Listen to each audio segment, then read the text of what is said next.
But you want to be a lady. I've left everything I ever had. I know you think I'm not half good enough for you. A very respectable woman. Give dinner parties and entertain your husband's friends. I'm sure Cleopatra never bothered about napkin rings. I'm not a well-behaved. But I want you to be absolutely perfect.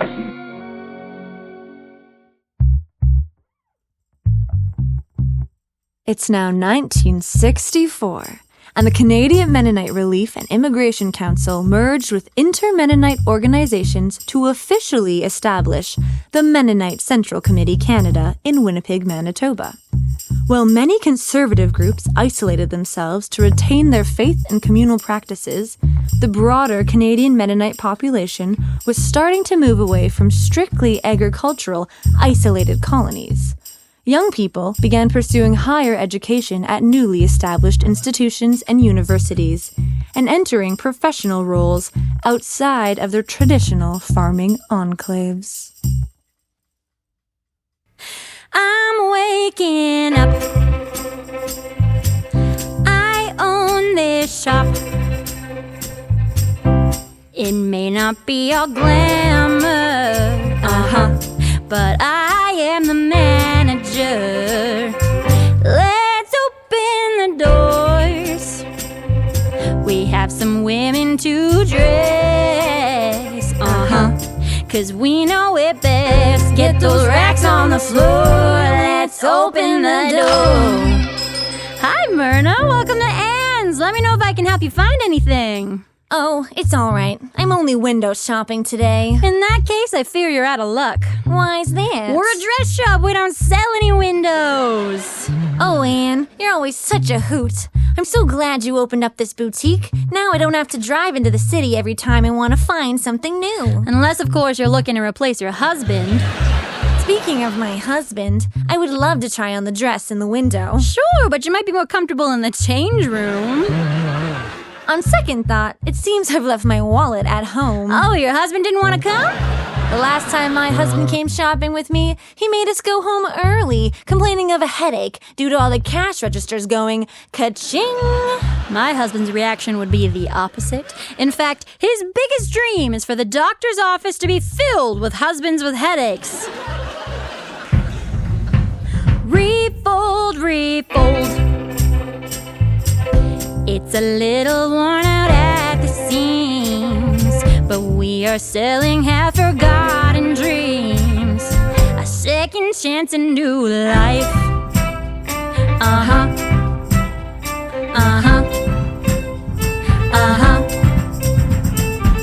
That red dress first stayed out in 1953.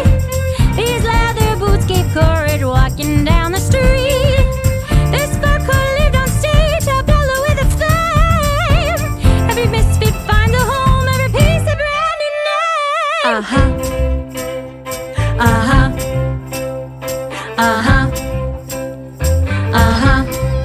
Oh, Mary, finally made it in. Finish the song with me, will you? Okay. You don't have to be new. All right, Mary. You just gotta be you. 'Cause we know it best. Get those racks on the floor. Let's open the door.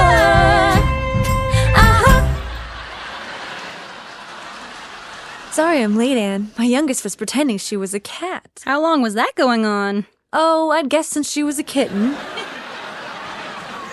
It's all right, Mary. I'm glad you're here now. Believe me, I know how hard it is to get out the door with kids to consider. Motherhood is like a fairy tale, but backwards. How so? Well, you start out in a beautiful ball gown and end up in stained rags cleaning up after little people. Isn't that the truth? Some days you question your parenting, and others you question your child's childing.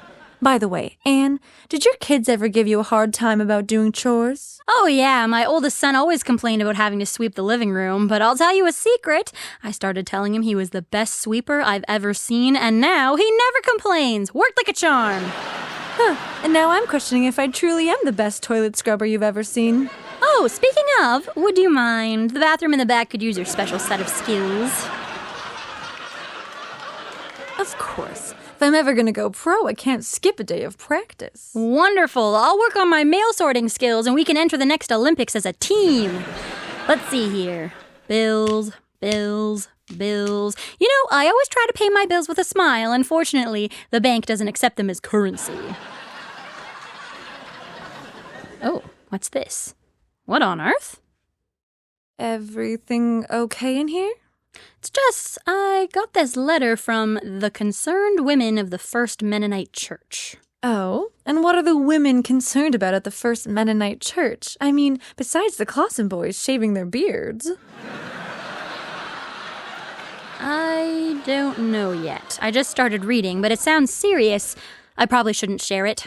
All right, you don't have to tell me. Really, it's probably a sensitive matter. I understand. It's addressed to me specifically. Not a problem at all. All right, I'll read it aloud.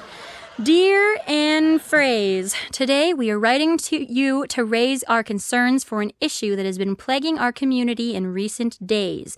We believe that a great wrong has been done, and we wish to request public accountability be taken and swift discipline enacted next Sunday. A certain woman in town has been acting dishonorably, misrepresenting how our God would expect a good and faithful Mennonite woman to behave. Oh my, that sounds serious. Whoever could they be talking about? I suppose we're about to find out. This group of concerned wives and mothers would like to express our distaste towards any woman who would avoid her motherly duty by returning to work instead of caring for her children and home. Additionally, we suspect this woman has been unfaithful to her marriage, as her husband has been attending Sunday services alone for the past several weeks and has offered no explanation for her absence. And we believe your actions have enabled her to shirk her duty to her family. They can't mean... Oh, Anne, I knew this was going to blow up in my face, and now I've taken you down with me. No one takes me down without a fight. You were so kind to me with offering me this job when I very much needed it. Hey, we don't know they're talking about you yet. We, of course, are speaking about your recent hire of Mary. That could be any Mary. Rhymer? Do you know how many Mary Rhymers there are in this town? That work for you? Well, you got me there. Those old biddies don't know what they're talking about. They don't know the full story about how brave you actually were. I never liked that man. It's okay, Anne. I knew there'd be consequences for my actions, and I guess they are catching up with me now. You didn't deserve any of that, and you don't owe them anything. I chose to marry him. I chose to ignore the warning signs. And you chose to walk away. You chose to put you and your kids' lives ahead of your reputation. If you ask me, you are an honest-to-goodness heroine. You're sweet, but I can't let my heroism affect you. There's only one thing left for me to do. I hope you aren't expecting me to wash that apron for you. I hired you for a reason. No, I'm turning in my apron. Why? Doesn't it fit? No, Anne, I'm quitting. Nope, I'm not taking that. Nope. Anne, would you quit being a ham and just take the stupid apron? I'll do no such thing. I'm not letting a bunch of old bats hiding behind an anonymous letter cheat me out of my best employee. Well, I can't very well let you and your business suffer just because of a kindness you gave me when I was in distress. Oh, don't you worry about that, Mary. I'll figure something out. Those wet rags aren't the only customers in town. Maybe not, but they sure are the majority. You let me worry about that. Why don't you head out early so you can pick up some cat food on your way home? Are you certain? You bet. All right. Thanks, Anne.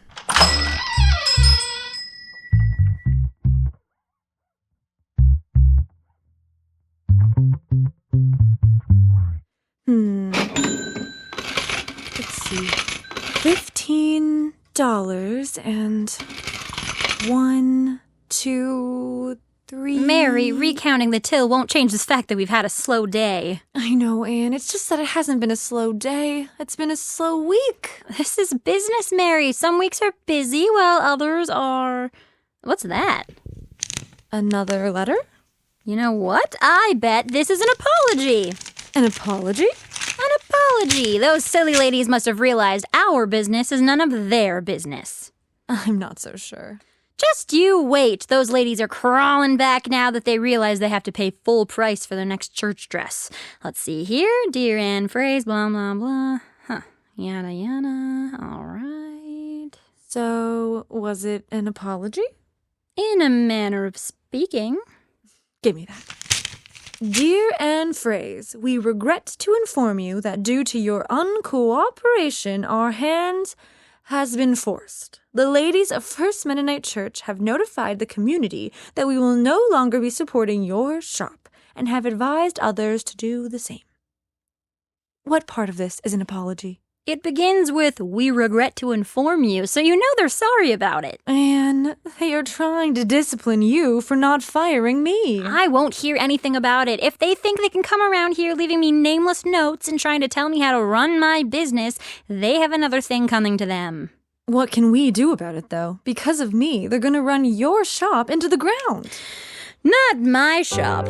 Our shop. What do you mean? Mary, do you want to go into business with me? We're gonna flip this town around, give them something else to talk about, send those rumors running around, give them something else, something else. And tell me if I'm hearing you right. Mary, this isn't a listening test. Though they paint me like a sinner, they don't know the hell I walk through, and will tell them I'm a giver. Give them something else, something else. Well, sort of, but I was thinking of something a little more fun. If they want a story, they can clutch their purse.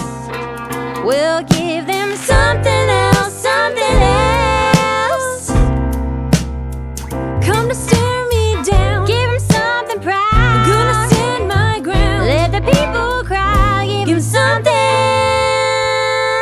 We're gonna flip this town around. When they're up on their high horse, We'll turn their judging upside down. we'll hang a new sign on the door. We'll give them something more, something more. You can't mean to change the name. Mary Ann's, let him say the name. Let it ring on through the town, 'cause we got no home or shame. Give them something more, something more.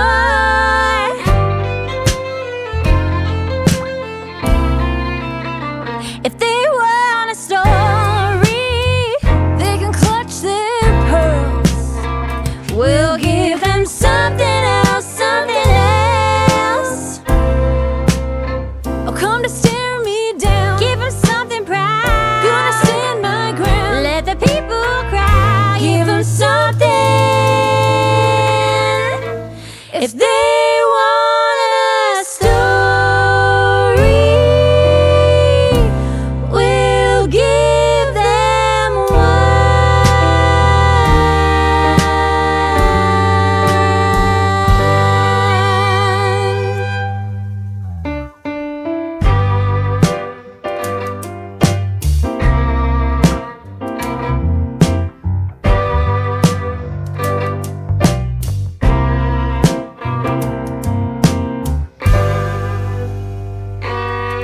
All right, are you ready to open up Mary Ann's, partner?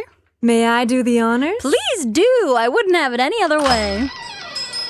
Anne, come look. Look at what? There's a lineup around the block. Wowee! I had no idea changing the name of this place would bring so much attention. Hey, if it worked for Marilyn Monroe, why couldn't it work for us? Do you, see that? Back, 15 people back. Is that the pastor's wife, Frida? Ooh, it is. And beside her is Ingrid and Margaret from the quilting group. So much for the concerned woman of First Mennonite Church boycotting the shop. I knew no one could resist the charm of a cute thrift shop in town. But I don't understand what changed their minds. Surely it wasn't the name change. Huh, I don't know. Maybe they read the newspaper this morning then. The newspaper? What's that got to do with anything? Well, my sister Nettie works down at the paper, you know. And? They are constantly searching for news in this small town. What sort of news did you give them? I think the headline read something like, Steinbach's newest thrift boutique, Mary Ann's, pledges to give away half its profit to local battered women's charity. Every dress you buy helps save a woman in need. Anne, you didn't. I did, and I don't regret it. I guess the concerned ladies at the church had a change of heart when they realized that boycotting a shop doing this much good in the community society would work directly against what's taught on a Sunday morning. You have no idea how much this means to me, to all the women this will help. If we women aren't there for each other, who will be? You're a good friend, Anne. So are you, Mary. Now, what are you waiting for? Let's greet our adoring fans. You've been listening to the Well-Behaved Woman podcast musical. This project was made possible thanks to Canadian Mennonite Magazine's Menno Creative Grant. A special thanks to our band members, Wanda Froese on the piano, Mikayla Clay on the fiddle, and our bass, drums, and audio engineer, Andre Antonio, recorded live at Odd Owl Studios. Merna and Mary was played by Robyn Froese, and Anne was played by Katrina McCarthy. Music and lyrics by Robyn Froese, and book by Katrina McCarthy. What trouble will Anne get into next? Join us for Act 5 to find out.